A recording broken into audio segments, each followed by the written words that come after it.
Una mujer inglesa de 25 años llamada Caprice Battle invitó a un hombre con el que había estado coqueteando a una casa en Water Lovell el 5 de mayo de 2019.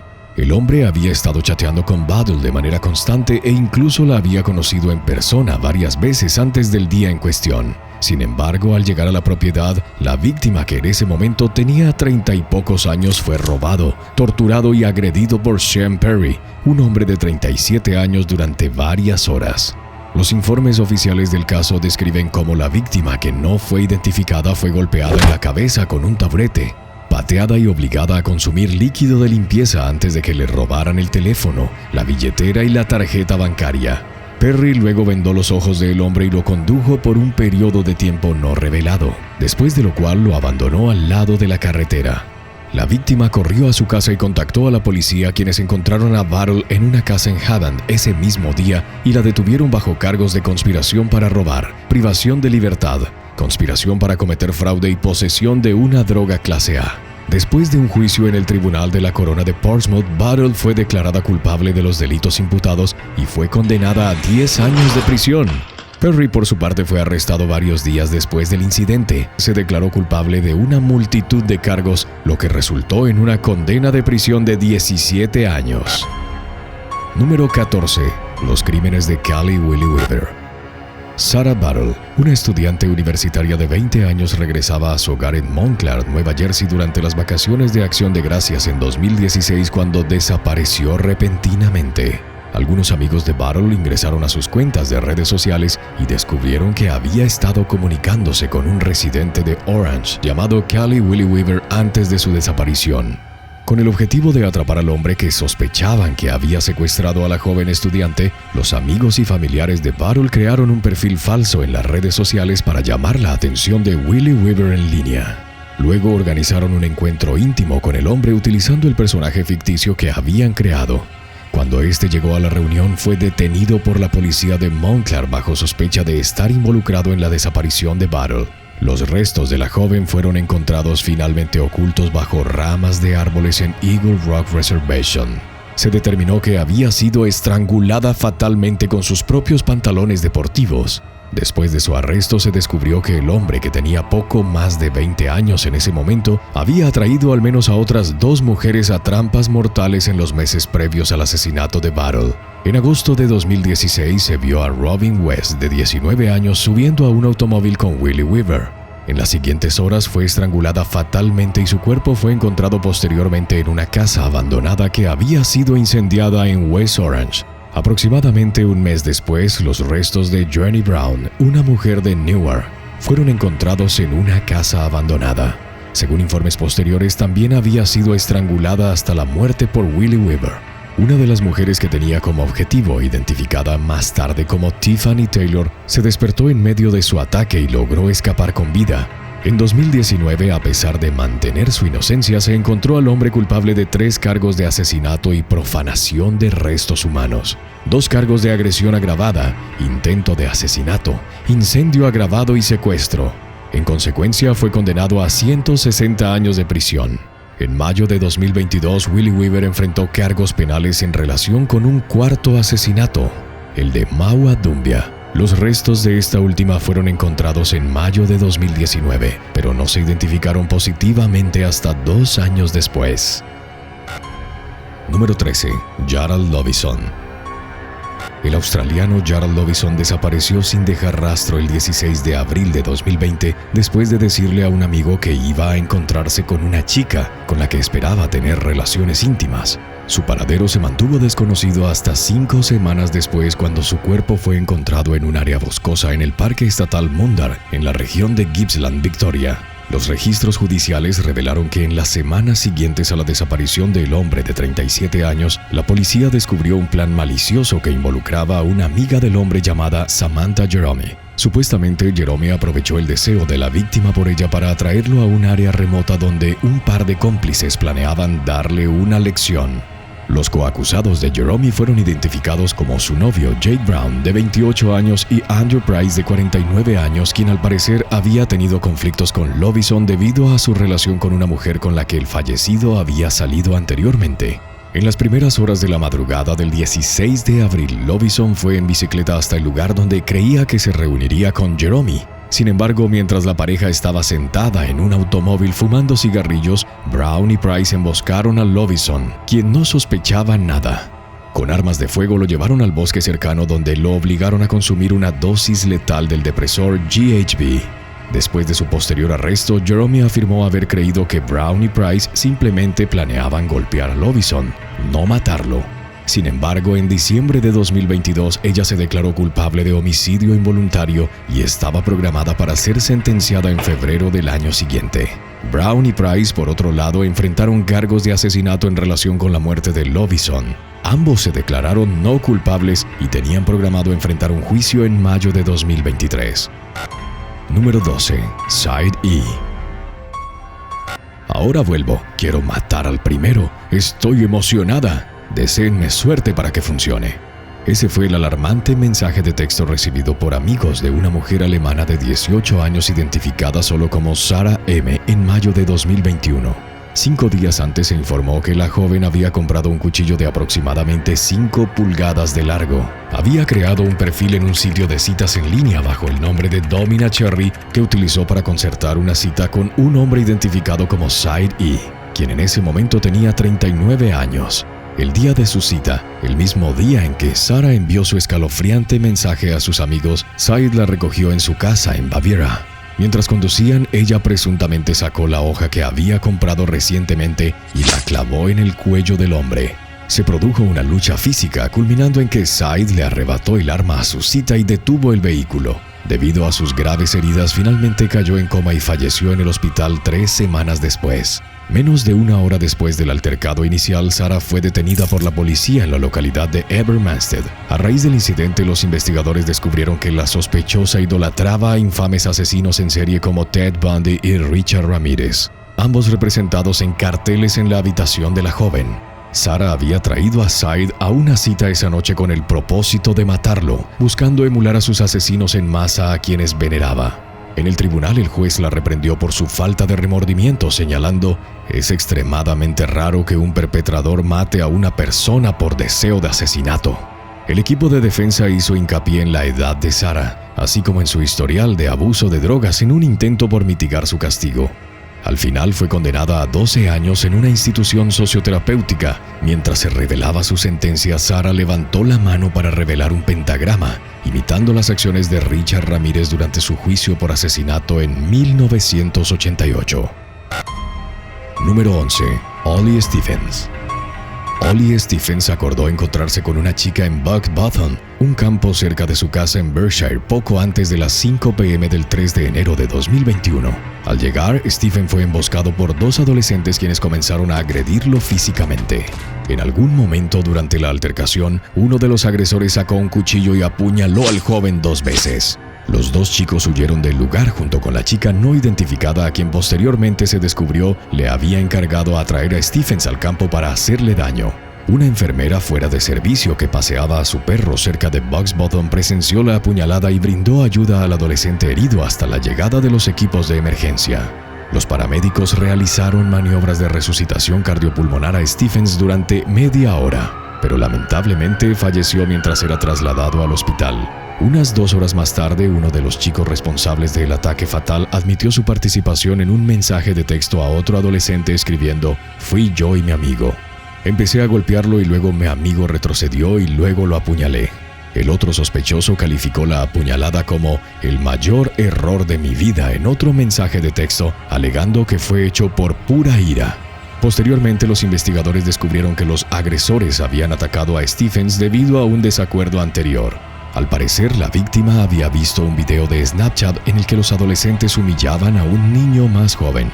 Stephens intentó alertar al hermano del niño, lo cual enfureció a sus atacantes y desencadenó los eventos que finalmente llevaron a su mortal enfrentamiento en Bucks Bottom. Menos de una semana después del ataque, los sospechosos fueron identificados y arrestados por la policía del Valle de Támesis. Ambos fueron acusados de asesinato y obstrucción a la justicia, mientras que la chica que había ayudado a atraer a Stephens hacia su muerte fue acusada de homicidio culposo.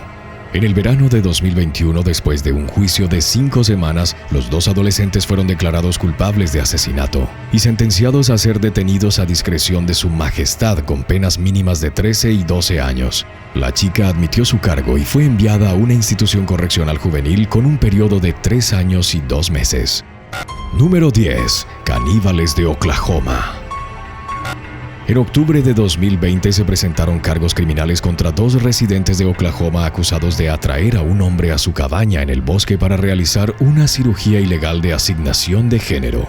El sheriff del condado de LeFlore reveló durante una conferencia de prensa posterior que Bob Lee Allen, de 53 años, y Thomas Evan Gates, de 42 años, habían sido arrestados por el plan predatorio que presuntamente habían orquestado para satisfacer sus impulsos caníbales. La identidad del hombre de 28 años no fue revelada. Este se ofreció voluntariamente a someterse al procedimiento drástico después de encontrarse con Allen y Gates en línea mientras investigaba sobre castraciones. El 12 de octubre el hombre voló desde Virginia a Dallas, donde fue recogido por los sospechosos y llevado al sureste de Oklahoma para la cirugía. Se dice que Allen y Gates colocaron a la víctima en una mesa improvisada en la cabaña remota, momento en el que comenzó el procedimiento. El paciente informó que estuvo despierto durante las 2 horas de la cirugía después de ser inyectado en las áreas necesarias. Identificó a Allen como la persona que realizó la remoción en sí, mientras que Gates actuó como su asistente. Después de completar la cirugía, los hombres posteriormente admitieron ser caníbales y también indicaron que tenían la intención de comer los genitales que se le habían retirado a la víctima. Allen afirmó además que tenían un congelador lleno de partes de cuerpos humanos e incluso le mostró al hombre fotos en su teléfono como prueba. Después de que Allen dijo que enterraría el cuerpo de la víctima en el bosque si moría bajo su cuidado, lo llevó a un hospital en McAlester para recibir tratamiento por el sangrado excesivo que estaba experimentando.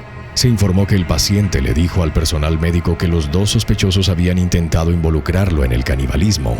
Los funcionarios del hospital se pusieron en contacto con la policía local sobre la cirugía no autorizada, lo que llevó al arresto de Allen y Gates por cargos que incluían conspiración para cometer cirugía sin licencia, realizar cirugía sin licencia y mutilación, así como agresión con un arma peligrosa.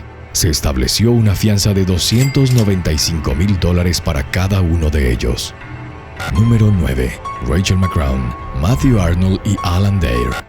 El 12 de diciembre de 2022 se enviaron 4 agentes de policía de Kingsland a una remota vivienda en Wilmington para realizar una verificación del bienestar de Nathaniel Train, director de una escuela de Nueva Gales del Sur, quien supuestamente había desaparecido. Cuando llegaron los agentes a la propiedad rural, los agentes anunciaron su presencia tocando el claxon de su vehículo. Los agentes se acercaron a la casa y fueron recibidos por una ráfaga de disparos.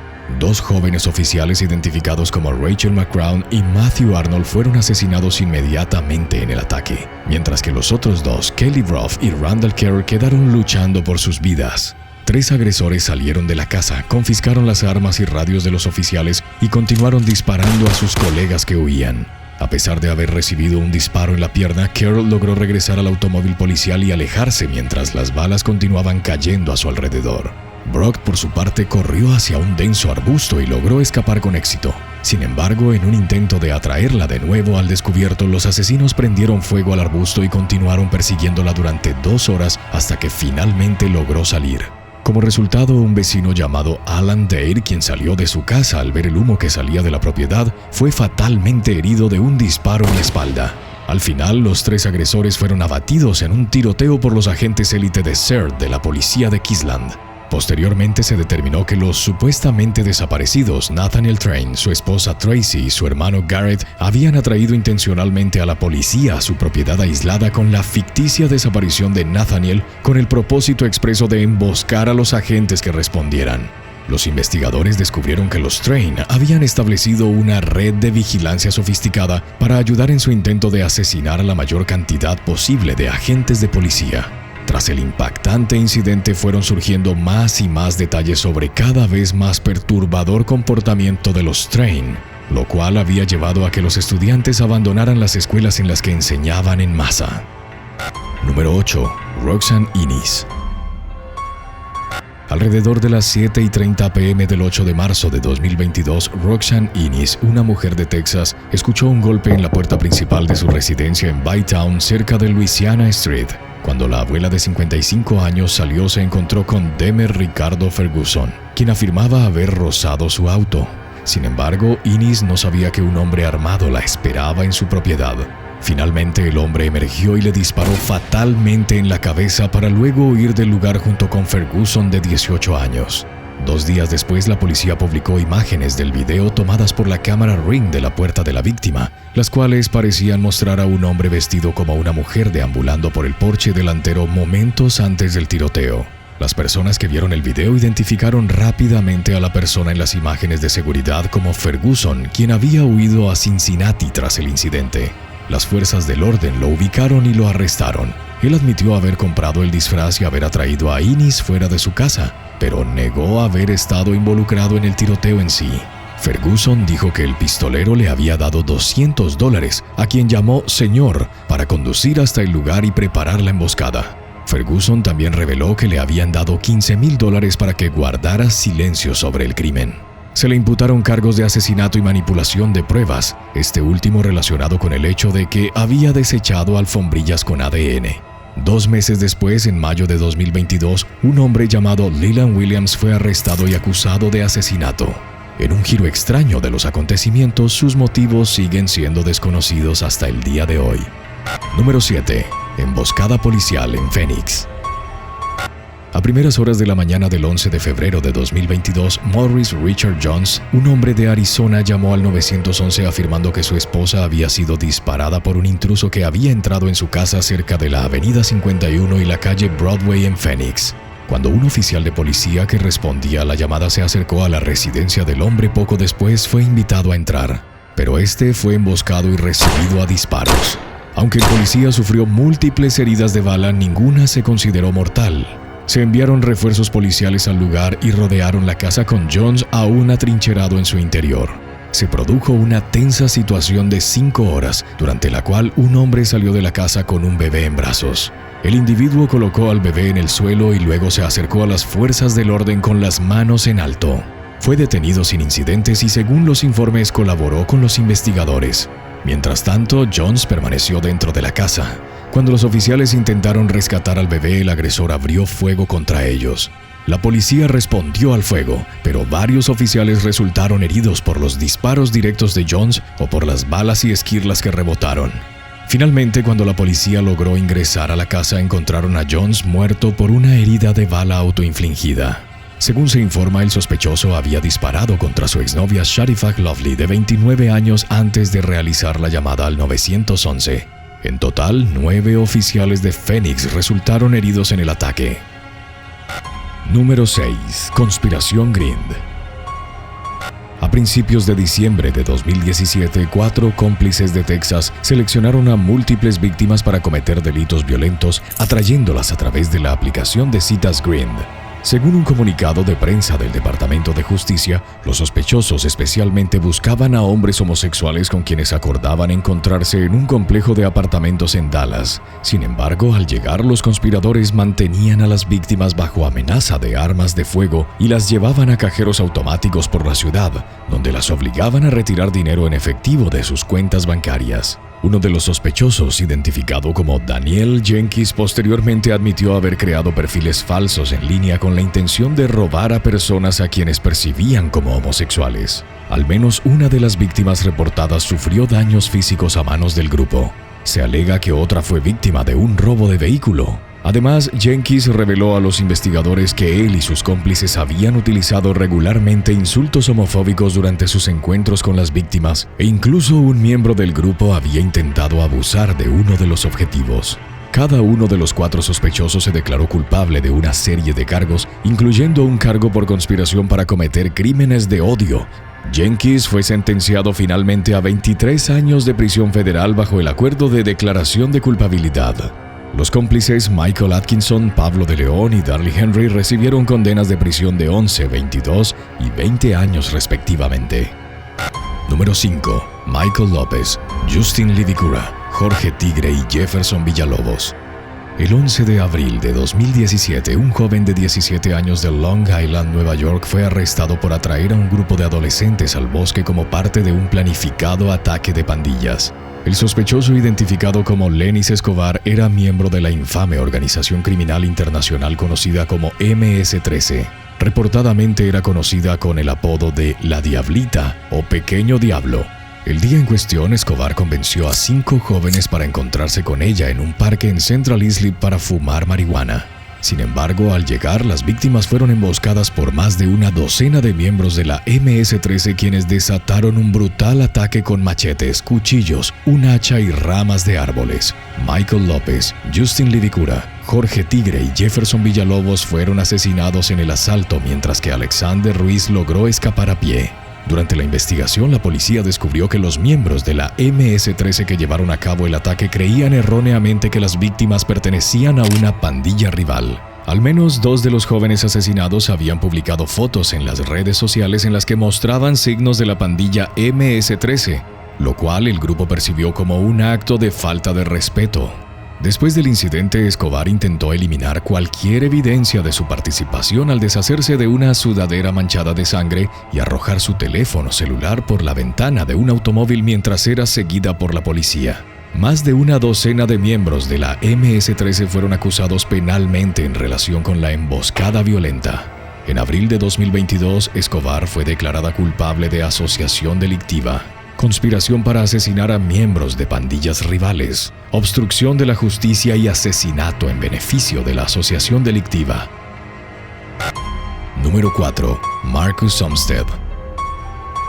En la noche del 26 de diciembre de 2018, Marcus Olmsted recibió un mensaje en Instagram de una joven con la que estaba hablando, quien acordó encontrarse con él afuera de su casa en el condado de Muskegon, Michigan. Cuando el joven de 20 años salió al camino de entrada en lugar de encontrarse con la mujer, este se encontró con su novio, Naoki Steven Ball, quien procedió a dispararle con una ballesta. Aunque el padre y la madrastra de la víctima estaban dentro de la casa en ese momento, creían que su hijo se había ido con la mujer que esperaba y no estaban al tanto de su grave estado. Olmsted fue encontrado por su hermano gemelo aproximadamente 1 hora después. Cuando llegaron los equipos médicos de emergencia, fue declarado muerto en el lugar. Al día siguiente, la policía localizó a Bull en la casa de su novia en Grand Rapids. Durante el interrogatorio, el joven admitió haber disparado la ballesta en dirección de la casa de Olmsted, pero negó haber disparado directamente contra la víctima. Los investigadores descubrieron que Bull había comprado las flechas de la ballesta en una tienda de municiones del condado de Newaygo varias horas antes de atraer a Olmsted afuera para el ataque sorpresa. Se determinó que el tiroteo se debió al interés romántico mutuo de los jóvenes en la mujer con la que Bull aún estaba saliendo en ese momento. En agosto de 2021, Bull llegó a un acuerdo con los fiscales, declarándose culpable de asesinato en segundo grado. Posteriormente, fue sentenciado a pasar entre 20 y 70 años tras las rejas por este crimen. Número 3. Ashley Bocanegra. En la tarde del 11 de agosto de 2022, Ashley Bocanegra, una madre de Georgia, fue atraída a un complejo de apartamentos en Bifford, donde se encontró con 2 mujeres. Lo que siguió fue una pelea física presuntamente presenciada por un vecino en la que Antonella Stevens y Janine González golpearon brutalmente a Bocanegra y le robaron su teléfono celular. La víctima fue llevada posteriormente al hospital con lesiones que incluían costillas fracturadas y órganos internos perforados. Debido a la gravedad de su estado, tuvo que ser trasladada en un helicóptero a un segundo hospital, pero lamentablemente falleció debido a sus heridas antes de someterse a cirugía. Inmediatamente, los detectives de homicidios Gwinnett acudieron al apartamento donde ocurrió el incidente e interrogaron tanto a Stevens como a González sobre los eventos que habían tenido lugar. Se determinó que las mujeres habían atacado a Bocanegra debido a su relación romántica con el hermano de González, quien también mantenía una supuesta relación con Stevens en ese momento. Sentía celos de los lazos del hombre con Bocanegra, con quien al parecer compartían un hijo. Ambas sospechosas fueron arrestadas y acusadas de agresión agravada, robo y asesinato en primer grado. La víctima fue descrita como una nativa de la ciudad de Nueva York que se había mudado a Georgia en busca de una vida mejor para ella y su hijo. Se inició una campaña en GoFundMe para ayudar a cubrir los gastos asociados con el traslado del cuerpo de Bocanegra a su estado natal en Nueva York. Número 2. Asesinatos en campings de Texas. La pareja de Texas, Thomas Camp y Hannah Johnson, llevaron a sus hijos, así como a los padres de Hannah, Carl y Cynthia, en un viaje de camping de fin de semana a su propiedad recién adquirida en Tennessee Colony el 14 de noviembre de 2015. En algún momento su vehículo quedó atascado en el barro. Un hombre en un tractor que pasaba por allí se ofreció a ayudar y finalmente logró liberar el automóvil. El supuesto buen samaritano fue posteriormente identificado como William Mitchell Hudson, de 33 años. Luego, Hudson compartió bebidas alcohólicas con la familia en su campamento antes de que la situación diera un giro súbito y oscuro. Hudson acompañó a algunos miembros de la familia al bosque, momento en el que Cynthia informó haber escuchado múltiples disparos. El único que salió del bosque fue Hudson, quien persiguió a Hannah y Carl hasta su remolque. En una declaración posterior a las fuerzas del orden, Cynthia afirmó haber presenciado cómo Hudson asesinaba a su esposo en los escalones del remolque después de haber matado a su hija. Cynthia permaneció oculta durante varias horas hasta que sintió que era seguro salir, momento en el que llamó a la policía. A la mañana siguiente, los oficiales se dirigieron a la residencia de Hudson, donde encontraron su tractor manchado de sangre. Se produjo un enfrentamiento cuando el hombre se negó a salir, pero finalmente se rindió y se entregó a la policía. Fue arrestado bajo los cargos de asesinato y se informó que su fianza se fijó en $2.5 millones. Cynthia fue llevada al hospital, donde se determinó que se encontraba en condición física estable. Comenzaron a surgir varios detalles sobre el posible motivo para los asesinatos. El padre de Hudson le había vendido la propiedad donde ocurrió el incidente a Thomas Camp. La venta aparentemente enfureció a Hudson, quien además se indignó por la decisión de Camp de cerrar con candado la puerta principal de la propiedad, convirtiéndola en un terreno privado. Hudson ingresó ilegalmente a la propiedad y asesinó a la familia Camp en represalia por lo que él percibió como una serie de ofensas personales. El hombre fue declarado culpable de 3 cargos de asesinato capital y fue condenado a la pena de muerte por inyección letal. Número 1. Desire Turner. Cuando la adolescente Desire Turner de Utah no regresó a casa después de la escuela el 16 de febrero de 2017, sus padres reportaron su desaparición a las autoridades, desencadenando un masivo esfuerzo de búsqueda. Alrededor de la medianoche, 2 amigos de Turner la rastrearon utilizando la ubicación de su teléfono celular. La encontraron tendida en un canal seco en Smithfield con una aparente herida de bala en la cabeza. Fue llevada de urgencias al hospital y colocada en un coma inducido médicamente. Aunque finalmente sobrevivió, quedó con ceguera parcial, así como parálisis y debilidad en su lado izquierdo como resultado del tiroteo. Los investigadores determinaron que el crimen había sido cometido por Kohler Peterson, de 16 años, junto con otro adolescente llamado Jason Decker. Informes oficiales sobre el caso identificaron a los 2 perpetradores como compañeros de clase de Turner en la escuela secundaria de Green Canyon, mientras que Peterson fue descrito además como un amigo de la chica. Según The Salt Lake Tribune, en la noche del incidente, Peterson lo frecuentemente que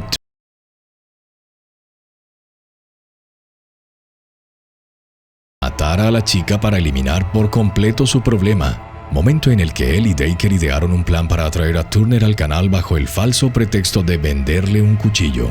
Cuando ella llegó, Decker fingió buscar un anillo perdido en el suelo. Mientras tanto, Peterson sacó un arma de fuego y le disparó a Turner en la parte posterior de la cabeza mientras estaba distraída. Los adolescentes luego la abandonaron para que muriera, llevándose algunas de sus pertenencias, incluyendo dinero en efectivo y un iPhone. Como resultado de la posterior investigación policial, tanto Peterson como Decker fueron arrestados bajo cargos de intento de asesinato agravado, robo agravado y 4 cargos de obstrucción de la justicia. Durante la audiencia de sentencia de Peterson en 2018, Turner se dirigió directamente a su ex amigo diciendo: «Te odio. Odio lo que me hiciste. Odio haber confiado en ti. Tu vida estará confinada a una pequeña habitación y mi vida también estará confinada». Ambos acusados fueron finalmente condenados a penas de prisión de 15 años a cadena perpetua.